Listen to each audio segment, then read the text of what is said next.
In this video, we're going to continue working out normal distribution problems, and then we're going to work our way through a couple of full examples. But first, we'll just have a quick summary of the techniques, what to look out for.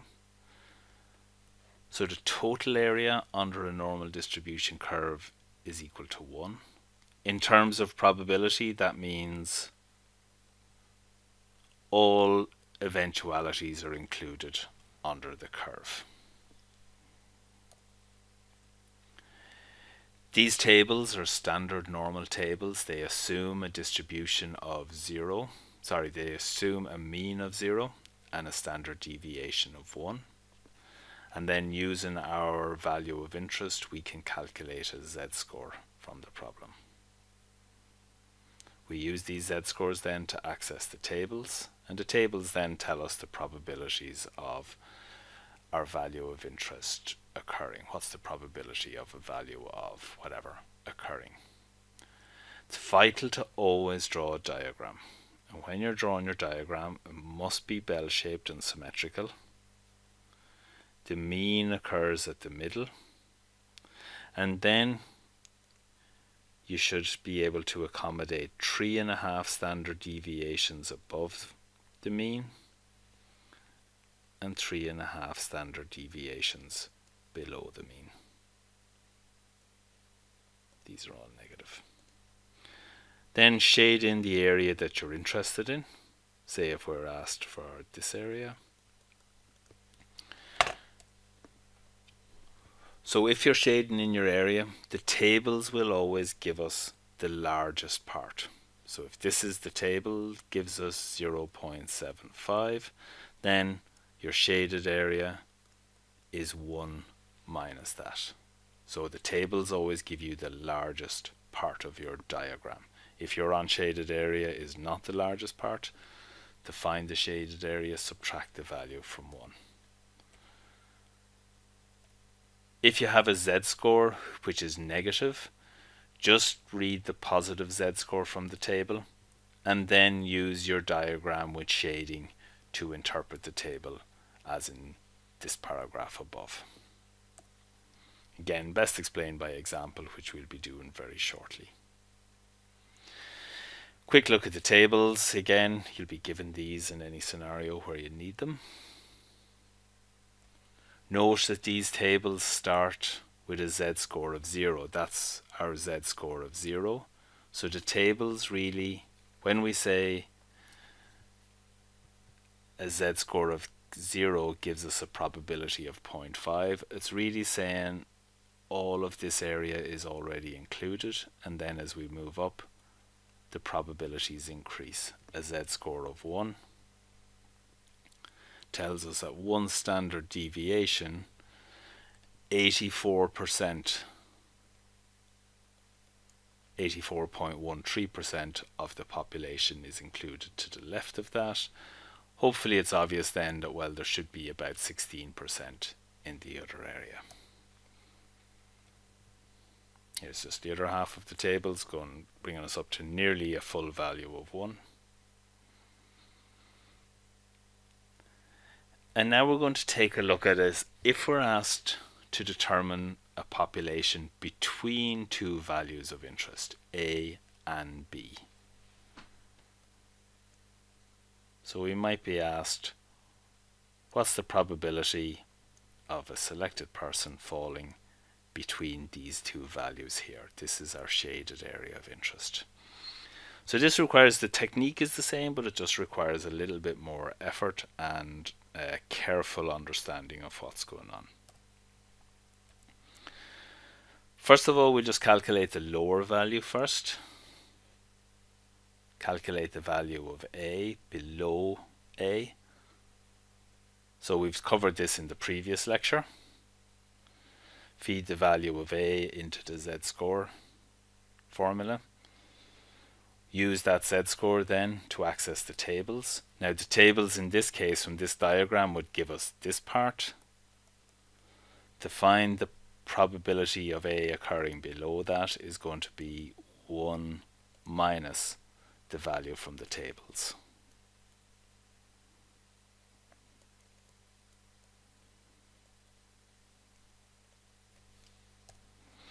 So that gives us this shaded area below A. Calculate the value below the lower value first.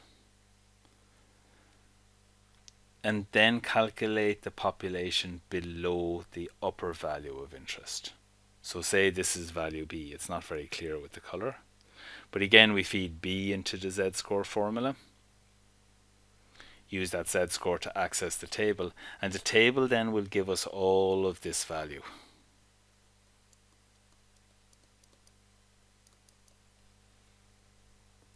And that's the probability of a selected person falling below value B. Now what we do is we simply subtract the two values. Sorry, I don't know what's happened there. So now subtract the two results, basically the smaller value from the bigger value, in order to find which the percentage or the probability of finding a value between A and B. So we work out PB, that was the bigger value, the second slide. Then we subtract PA, and that's what gives us the shaded area that we're interested in. So again, these are always best explained by example. So we'll return to the example of students. If you remember, 100 students took a maths test. The mean was 50. The standard deviation was 10. And we're asked how many students would be expected to get a pass grade, which lies between 40 and 50. So they're not into honours yet. Once you get above 50, you'd be into the honours. But we're just looking how many students would be expected to get a pass grade. What's the probability of a randomly selected student only achieving a pass grade in this maths exam? Be a little bit more wordy way of saying the same thing. So here's our curve. And we're interested in, well, how many students fall between 40 and 50. So the first thing we're going to do is work out this area here. So we use our z-score formula. Remember, z-score is x minus mean over standard deviation. Our value of interest is 40, mean is 50, standard deviation is 10. When we work this out, we get a z-score of -1. Now, when we go to the tables, we just look up +1. And when you look up +1 in the tables, we get a value of 0.8413, which I just showed you at the start of the lecture. Now, I hope it's obvious that that represents the unshaded area in this diagram. So what we're interested in is this shaded area, which is 1 minus 0.8413. And when we work that out, we now figure that the shaded area to the left is about 15.8%, 15.9%. So now we've kind of established that bit. That was the first slide, established the area below the lower limit. Now we're going to figure out, well, what's the area here? All the area below our upper limit, which is 50.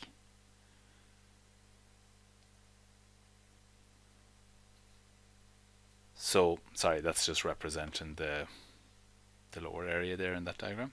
So now again, same as that, 50 is our value of interest, 50 is also our mean. We get a z-score of 0. When we look up the tables, a z-score of 0 gives us 50%. And I think it'll make sense that really we're at the midpoint of our curve. The whole curve covers 100% or 1. We're looking for half of that. So the total area to the left of our value of interest of 50 that's 50%.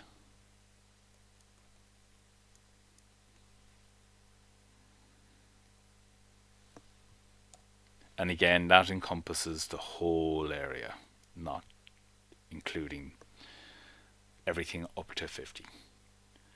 Now what we're interested in is the value between these. So we're interested in this specific shaded area here.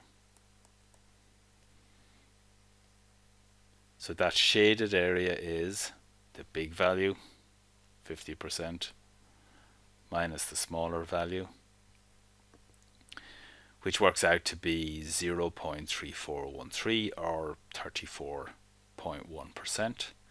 There was 100 students took the test, so we would expect approximately 34 students to fall within this pass grade.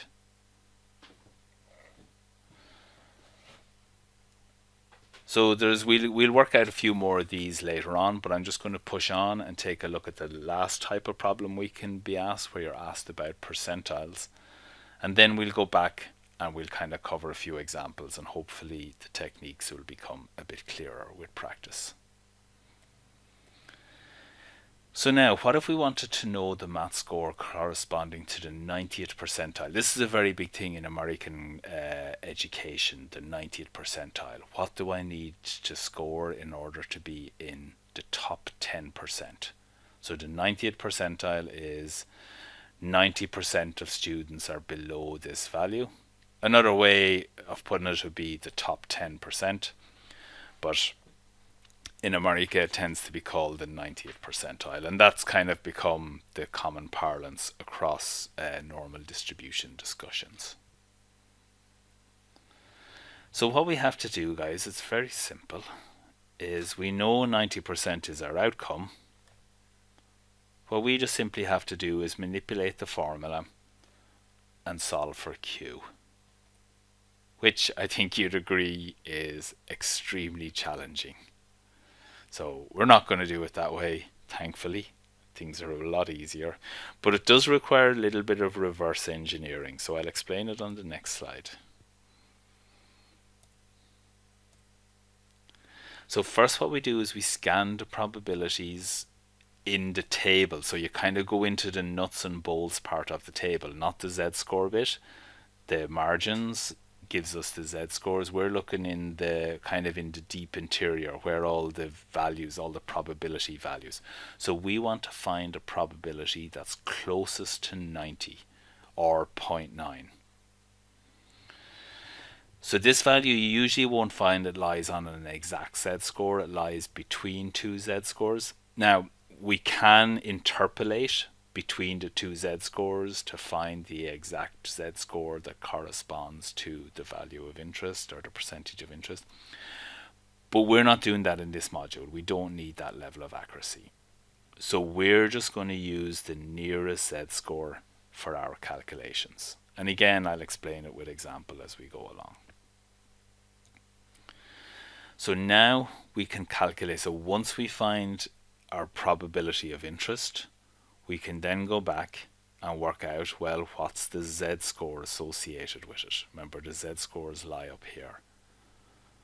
We read across to the left first to get the main body of the z-score, and then we read across the top to finesse our value. So just in my crudely drawn example here, let's just say this had a z-score of 1.3 here.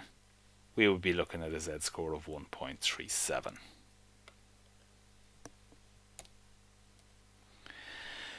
So once we know the z-score, we'll know the mean and the standard deviation from the question.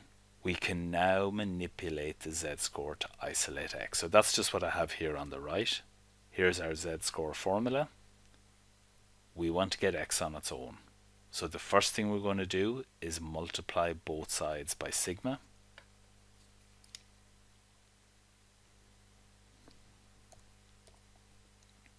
And that'll bring us here. Then we're going to add mu to both sides to bring this over to the left. And finally then just rewrite the formula with x on the left. And this is our manipulated z-score. We'll know z from the tables, and the other two values are given in the question. So really what we're doing when we find x, just to explain what x is again, we're say interested in what value of x will produce 90% to the left of it? So we look up 0.9 in the table, 0.900. From the tables, we can then calculate the z-score. We know sigma, we know mu, and now using this formula here in the box, we can then work out, well, what value of x ensures I'll have 90% to the left of it. So you calculate x, and then you have to carefully interpret this value to answer the question asked in the problem. Are they looking for a negative x, positive x? We'll see these as we look at a few more examples. So we'll return to the maths problem again, and we'll take a look at how this all works out. So what mark would represent the 90th percentile? Remember, this is the students doing the maths exam, mean 50%, standard deviation of 10. What's the mark students would need to get in order to be in the top 10% of the class? That's really what we're asking when we ask for the 90th percentile. So we have to reverse engineer our maths, as I said. So we start with the probability. We have to look through all of this area here to try and find a value that's closest to 0.900. So as we do, you scan along, you can see it's somewhere around here. And there's the value that's closest to 0.900. And we can see this value is a little bit lower. So this z-score here would be 1.28. This z-score here is 1.29. So we kind of figure that 0.9 lies between these two. And this is where I was saying if we need a bit of an accuracy, we can interpolate between the two. The maths isn't too hard, but we're not going to go down that road. It just kind of confuses the issue if we get into interpolation at the moment. So for this module, we're just going to select the z-score that's closest to our value of interest. We're willing to accept this tiny degree of error. So now, this one is closer. If we just go back, we can see this value is not as close as this one. So we're going to choose this value. When we look back along here, we see we have a z-score of 1.2, but we also need to include this bit here, which is 0.08. So that's our z-score that gives us a probability closest to 90. So now we know the z-score that we're looking for. We also know the mean, which is 50, and we know the standard deviation, which is 10. There's our z-score. Here's our formula.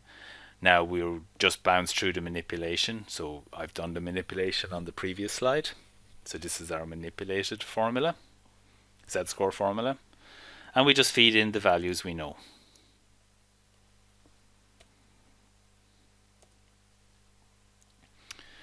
When we work this out, we get x is 62.8. So in terms of our quick sketch, in order to be remember that's the mean is at 50.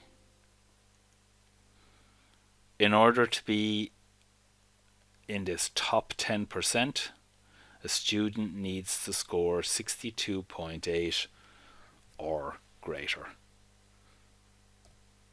So that answers the kind of question. Now, as we'll see later, there can be a little bit more understanding required sometimes. Say if we were looking for a value then here, what value would a student need to be in the top 80% of the class? So we're interested in what value gives us 20%. When you go to your tables, you won't be able to find 20%. The tables start at 50%. Remember, the tables always start at the mean at 50%, at the midpoint. So that's going to require a little bit more work, but we'll take a look at a few examples and explain how it all works.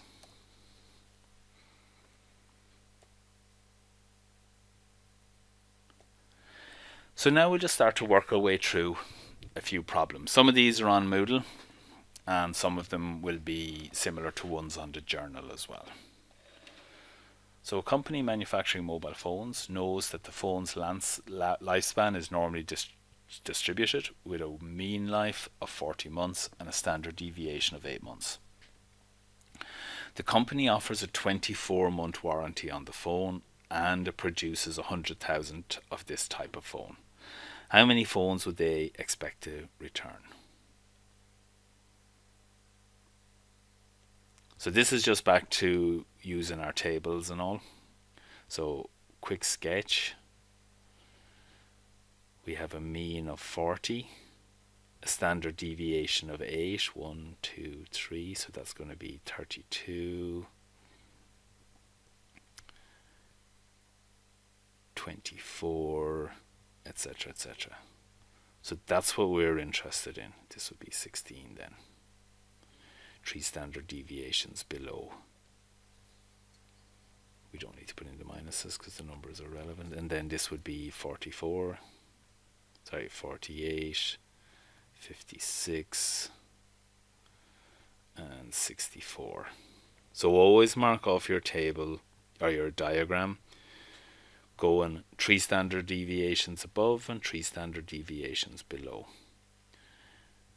Now, this is what the company are interested in. How many phones fall in here into this area here? So, we'll take a look. X is 24. Mu, our mean, is 40. And our standard deviation is 8. So the first thing we're going to calculate is a z-score. So like I said, I'll just mark those in again. And we're looking for this shaded area. So always draw a little diagram marking your shaded area. Here's our z-score formula. We feed in the values.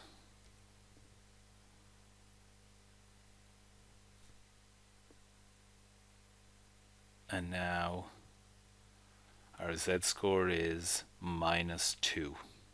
Now we ignore the minus, we go to the tables, we look up +2.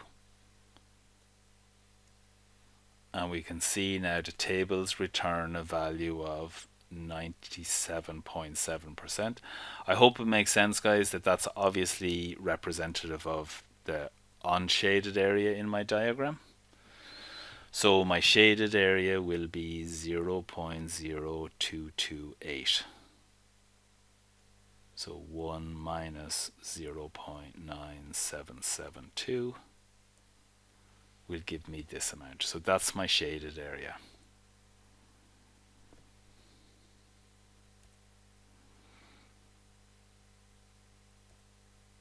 So now 100,000 phones were made.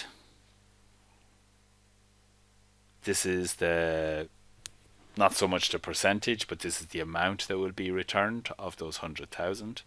So in this case, if the phone manufacturers give a 24-month warranty, about 2,280 phones will fail before that warranty period. So they might kind of say, well, let's only give a 20-month warranty.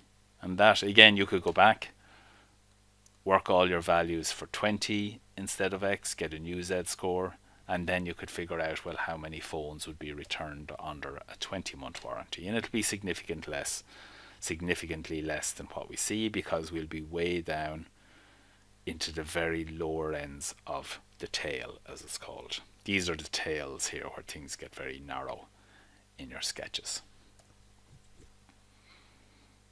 So that's how we answer that question.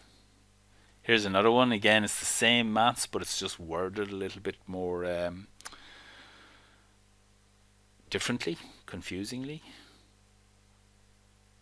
So a toy manufacturer makes a model car, and on average it takes 55 minutes. The mean time is 55 minutes to make one of these toy cars, and there's a standard deviation of 4 minutes. So this is on an assembly line. An assembly worker starts to make a toy car, at 4:10 in the afternoon, and determine the probability he will have it completed within 50 minutes, in other words by 5 p.m. So in this case, when we draw a little diagram, always draw a diagram, guys, it's so important. We know the mean time is 55. Standard deviation is 4 minutes, so that's 51. Take another 4 from that is 47. Take another 4 from that is 43. And again, we could go above 4 minutes, that's 59, 63, 67. So that's how you kind of label your diagram each time. Now we want to know what's the probability the guy will finish the toy within 50 minutes, which is here, a little bit beyond 1 standard deviation. What's the probability a worker would finish the toy in this time here? Less than 50 minutes. So now we'll take a look at the maths. Again, this is what we're looking for. This is what we want. We go for a z-score. Look up our z-score.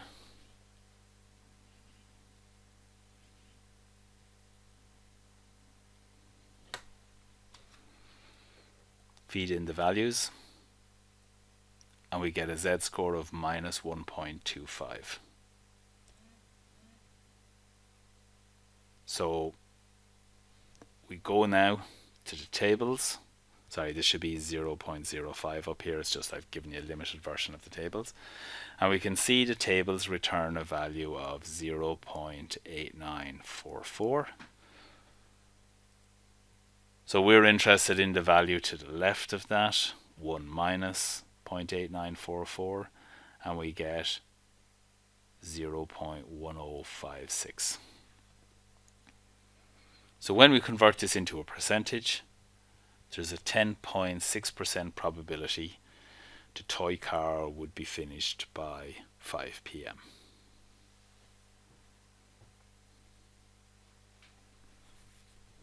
This is one that looks at both tails, above and below, so a hurling, a slitter. It's just an Irish hurling ball. So with regulations, this ball must lie between these weight values. So they're the limits. The ball can't weigh less than that, can't weigh less than 110 grams and can't weigh more than 120 grams. Factory B produces slitters with a mean of 114 and a standard deviation of 2 grams. So we're asking then, well, what percentage of slitters will be in this area? And also, what percentage of slitters will fall below 110 grams? And also, what percentage will fall above 120 grams? That's what we're looking for. So we have to treat each one separately. So we take a look. Again, draw our little diagram. This is what we're interested in.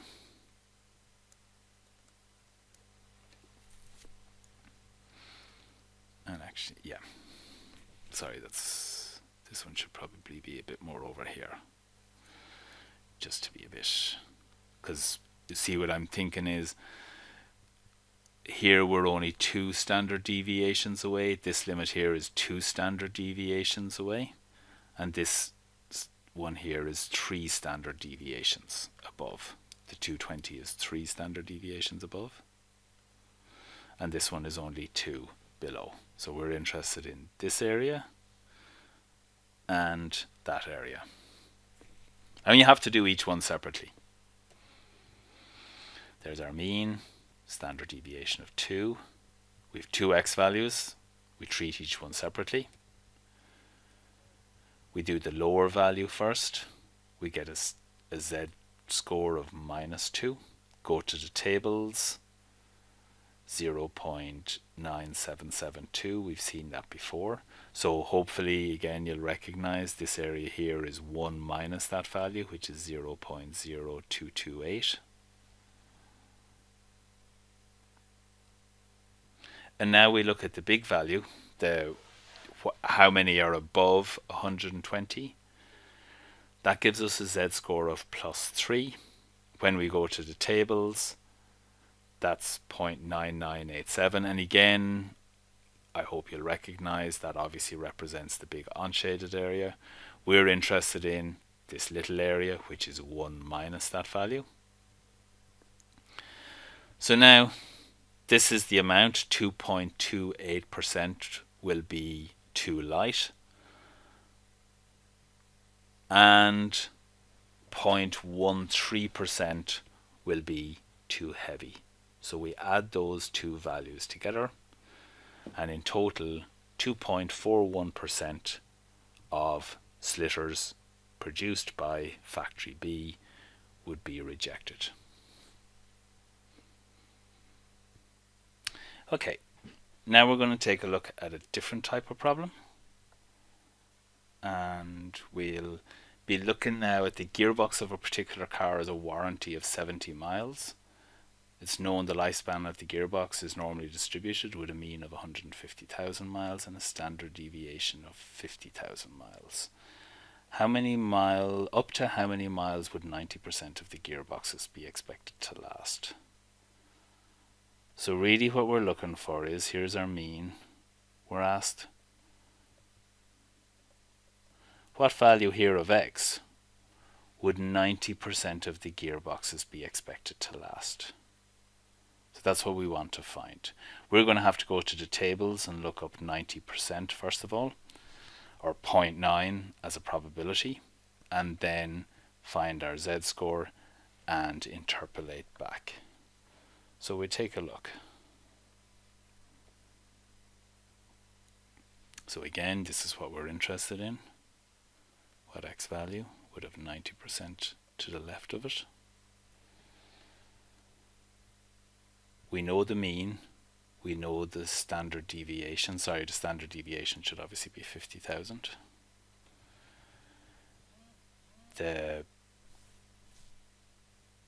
We don't know X, but we do know 90%. So we need to find a Z score that'll give us 90%. So we have to go to the tables first of all. And we can see we'll have a Z score of, similar to before, 1.28. So now we know our Z score, we know our standard deviation, and we know our mean. And then we can just simply calculate X using this manipulated formula from before, the manipulation I did at the start of this lecture. And when we work out this X value, this works out to be 214,000 miles. So 90% of cars would last up as far as that long, and then 10%, or 90% of gearboxes, my apologies, would last up to that value, and then 10% of gearboxes would actually last even longer than that value there. So that's our answer there. I hope I didn't go through that too quick. The manipulation we did again at the start of the slide. It's like we're looking for the 90th percentile of gearboxes in this case. Now in the next example, it's similar, but it's a little bit more complex. We're told a normal distribution has a mean of 80. And what we're asked for here is, what limits would include the middle 60% of the population? So we're looking for these two values here. I'll just call them x2 and x1.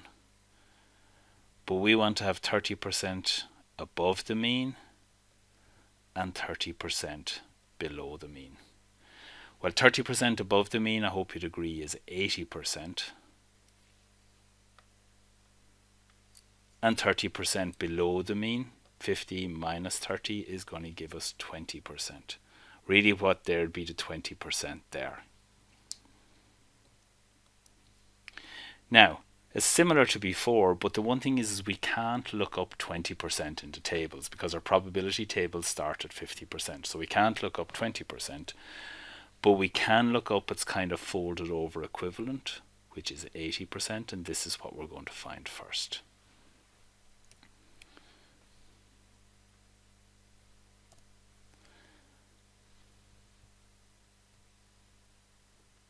So this is what we're going to find.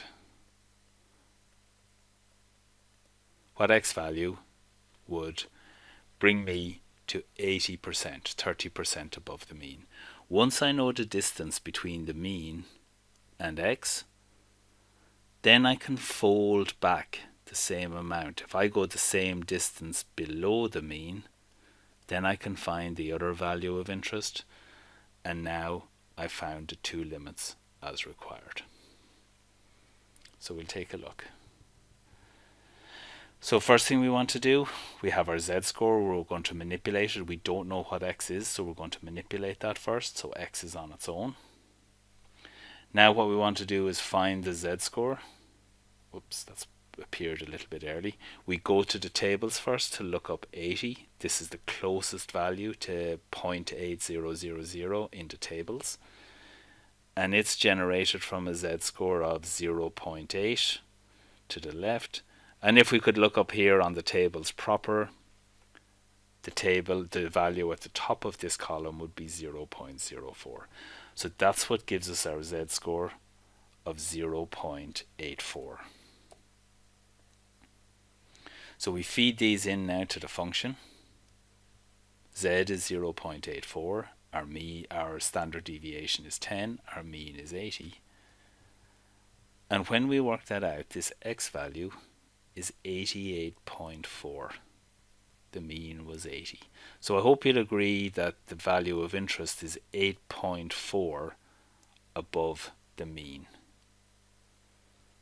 So what we actually want to do then is actually go back from the mean, is go minus 8.4 from the mean. How you do that is actually just change the sign on this to a negative. It's actually to accommodate the negative z-score that would accrue from looking up 20%. We just put a minus in front of the z,